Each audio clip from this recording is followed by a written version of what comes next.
Welcome to Unveiling Grace, a podcast dedicated to finding our own story in the unique stories of the fellow Nazarenes who serve alongside us. I'm Matt Hastings, and I'm a pastor who's been in the Church of the Nazarene all my life.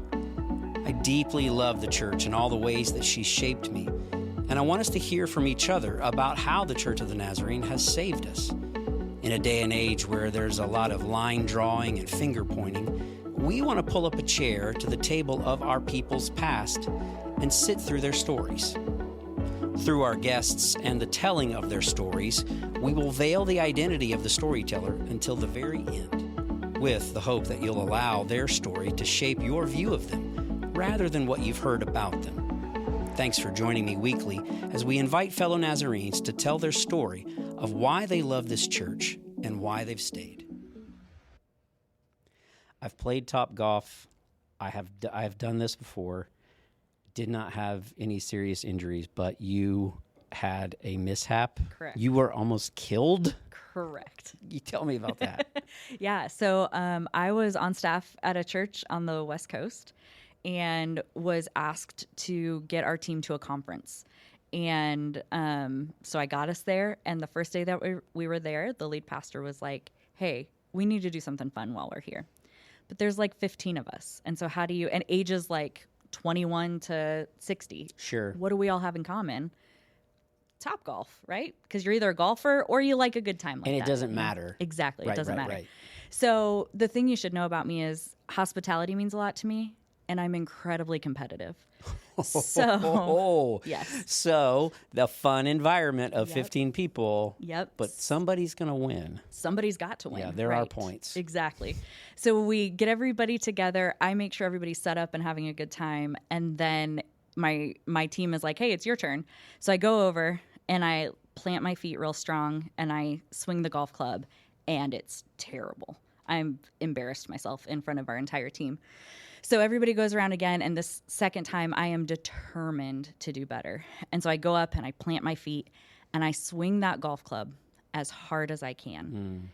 And it turns out that when you have your feet planted and you swing a golf club and you have an old volleyball injury, your knee is not in the best place. And so I dislocated my knee.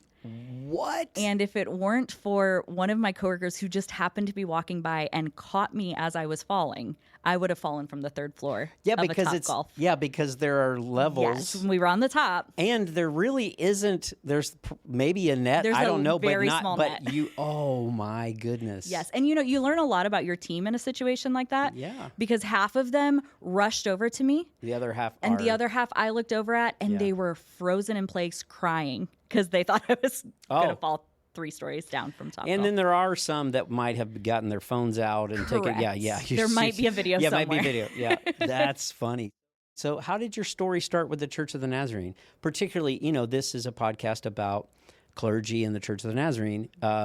Your ministry, you're obviously in ministry in the Church of the Nazarene, and you've also decided to stay. So it's really kind of a twofold question. How did it start? Yeah. And then as you're in ministry, why have you chosen to stay? Yeah, so I wasn't raised in the church. My family is Catholic by nature. My grandparents were super devout Catholics. My parents, we went sometimes, but not super consistently. So from a really young age, I had a sense of God, and I would have described myself as like a very spiritual child. I prayed a lot. I felt very connected to God, but we just weren't in church that regularly. My parents worked multiple jobs and that kind of thing. So as I became older, I started going to church with any and every friend who would take me. And so I had a friend who was Mormon that I went to church with for a little while. I had a friend whose mom would put her every summer in every VBS in the county. And so I went to several. Drop them off. Exactly. Yep. Exactly. I would say that I got saved at a VBS that summer to the song "God is Bigger Than the Boogeyman." Of course. So VeggieTales all the way. But when I was in 8th grade, early high school, I became friends with a girl who her family went to a Nazarene church in town, and I had no frame of reference for what that was. For several months she was trying to get me to go with her, and for whatever reason it just wasn't working out. And then she came to me, and I'm an Enneagram 2. I'm a helper. So if somebody needs something, I'm going to show up for them. And so she came to me and said, "Hey, Dana, we've got a new youth pastor starting on Wednesday night. I'm nervous to go check this out by myself. Will you come with me?" What a great, Yes. that's a great bridge. 100%. I love that. Yes. So I went to church with her on a Wednesday night, and then that was kind of it for me. I tell people that prior to going to the church that I grew up in, I knew about Jesus, but I just really met Jesus through that local Nazarene church there.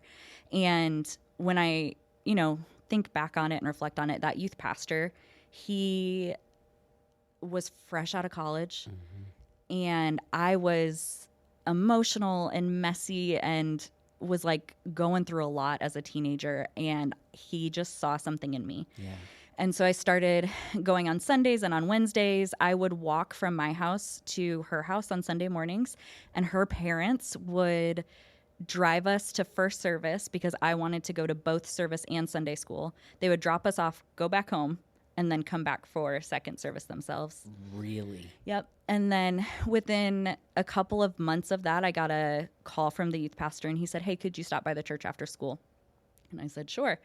And he said, "I don't know if you've heard, but we're going on a mission trip this summer, and God is just really telling me that you should go on this trip."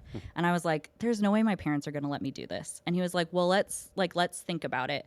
And I was like, "Well, I'm not going to have enough money. We don't have a lot of money." And he was like, "We're going to fundraise." We'll figure it out. And I was like, "Well, I don't even own a Bible. How can I go on a mission trip and present the gospel to people if I don't even have a Bible?" And he turned around and he pulled a Bible off his bookshelf and handed it to me. And he said, "Do you have any more excuses? Or are you going to come on this trip?" Wow. Yeah. And I did. It worked out. I went. And honestly, there are so many stories I could tell. There are so many things that I could point to shape me, that has shaped me to who I am. But truly, I think that experience just set me on a really, looking back, the trajectory is just really clear. That's an incredibly formative, and really what a blessing that local church is, and those people, to that family that drives you. That is evidenced, I think, now in your ministry in the way that you encounter people and what you do.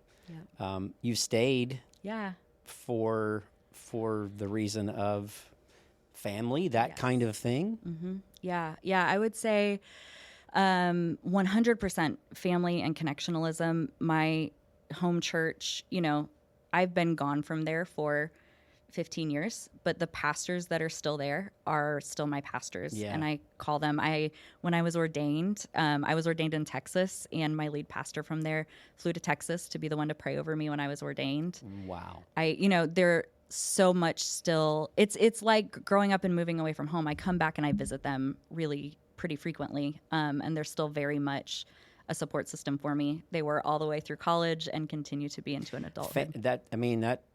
It's a family. It's a family inside or outside of a family. It's not forsaking the other family. It's saying these people were vital. So in the same kind of vein, in ministry, who have been the people who have been champions? I kind of like to say the champions in the shadows, but it doesn't have to be that. But, there are so many people that I could mention that people would say, "I don't know who that is." I'm like, for one, they might not have Facebook, but also because they are not encouraging me for an accolade, right.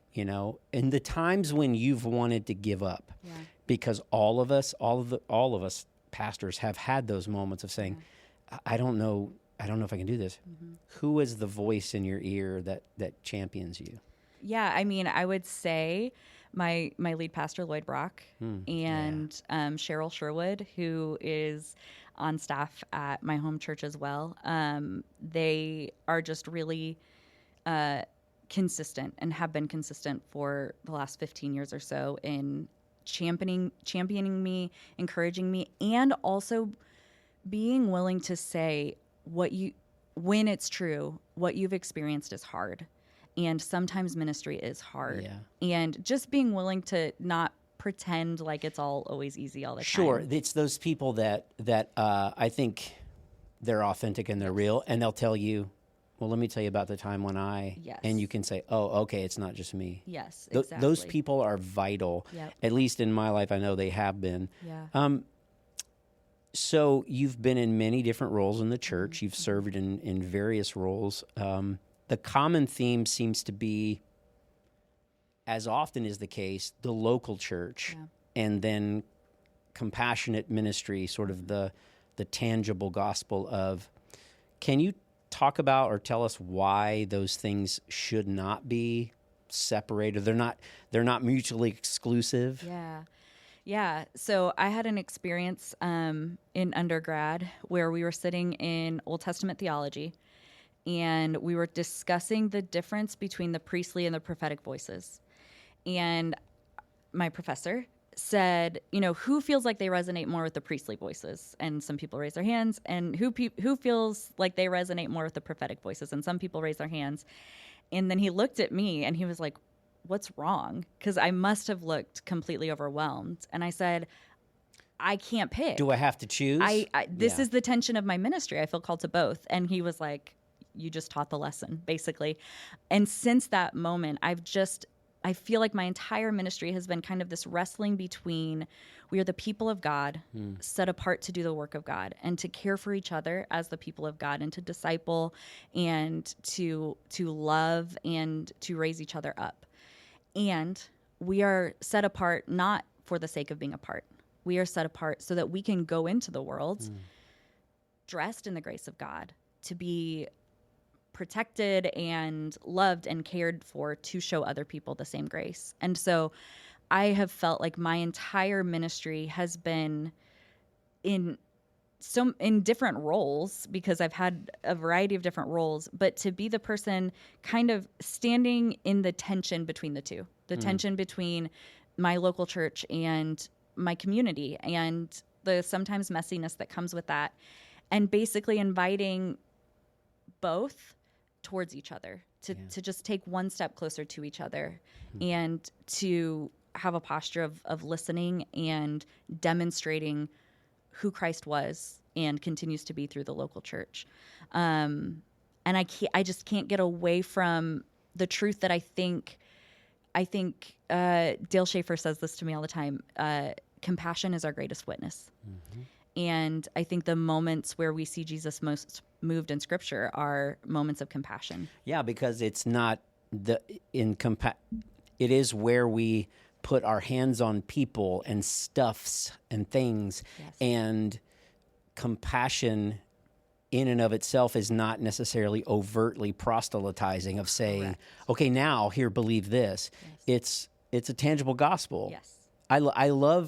I really do appreciate the, especially in undergrad, to feel that tension and say, I don't think I can choose. Why do they have to be?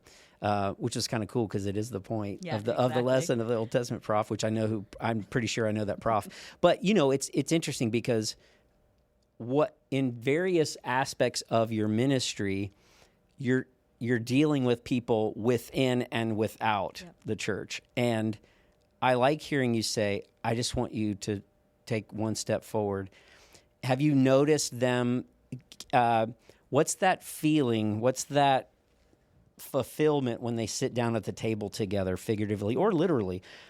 Have you had those moments where you just go, oh, yes, this feels like, of course, we want to change the world one person at a time, but we'd rather it be all in one fell swoop. But you know what it is. It's those calling together. Have you had those times? Oh yeah, absolutely. I feel very privileged that I have gotten to do that and to be that person.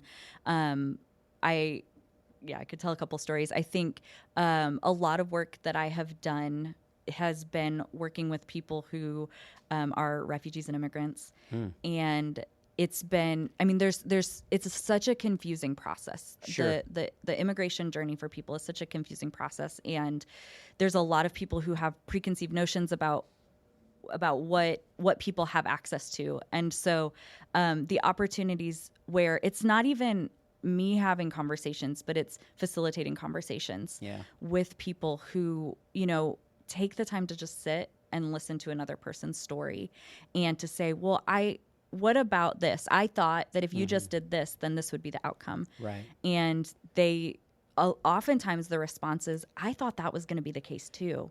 And I wish it was. Right.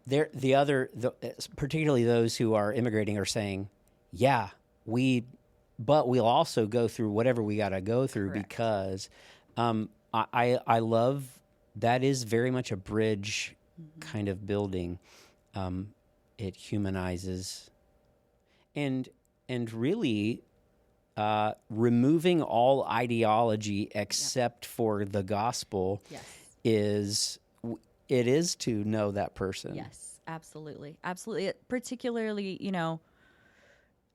realizing, and this is I feel like this is a little bit of a cliche, but just realizing when we sit down in front of people, how much we do in fact have in common with them. And absolutely that God is faithful and true in my life and my experiences and their life and their experiences. And we kind of get shocked by that, which I appreciate you saying it feels like a cliche. Well, there's a reason why it's a cliche. And that's why it ends up getting worn out and people just go, yeah. But how many of you are actually inviting someone to lunch and without agenda? Correct. Really just to know them, because we all of us want to be known. Mm-hmm. We want to be known and to know. Yep.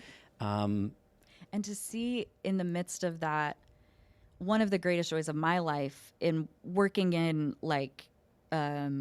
working with people of all walks of life is seeing what I learn about God through the person sitting across from me. I think I have learned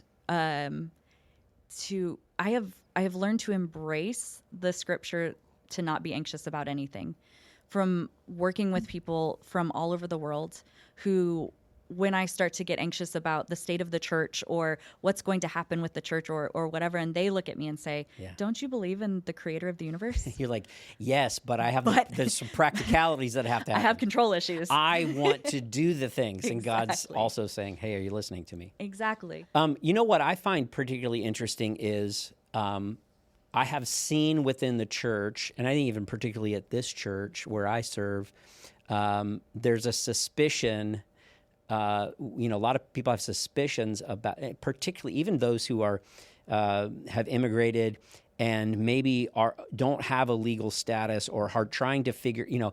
I have seen the church be the kind of really legitimate sanctuary where we got all kind. We got the purple and the orange party and everybody, and yet when they're here.